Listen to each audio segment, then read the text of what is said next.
என்ன சொல்கிறதுன்னு எனக்கு புரியல. ரொம்ப மன உளைச்சல்லையும் ஒரு நெருக்கடியான சூழ்நிலையில் ஒரு பலமான கட்சி, தனித்தன்மையோடு இருக்கிற கட்சி, ரொம்ப வேதனைப்படுறோம், கஷ்டப்படுறோம்.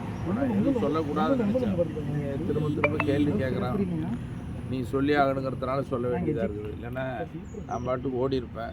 ஓடினாலும் சொல்லாத ஓடுறானே, அது ஒரு பெரிய செய்தியாக வேறு மாதிரி போடுறது ரொம்ப மனசு கஷ்டமாக இருக்குது. ஐயா இப்போ பனையூர் இல்லை, இப்போ நெருக்கடியான சூழல் கட்சியில் இருக்குது.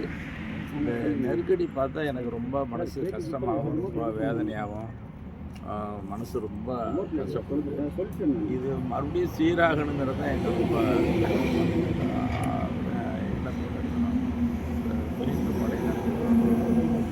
பழைய நடக்கக்கூடிய பாசத்தோடு இருக்கிற கட்சியாக, வலிமையான கட்சியாக, பலமான கட்சியாக மீண்டும் வரணும். ஒரு பெரிய மாநாட்டை சந்தித்த கட்சி தேர்தலை சந்திக்க போகிற நேரத்தில் ஒரு வலிமையாக இருக்கணும். நாங்கள் தீவிரமாக முயற்சி பண்ணுறோம். ஐயாவை பார்த்து பேசுகிறது தான் வந்துருக்கோம். மனசு ரொம்ப கஷ்டமாக இருக்குது. அதிகமாக கேள்வி கேட்டு பதில் சொல்கிற நிலையில் நம்ம இல்லை. ஐயா நேற்று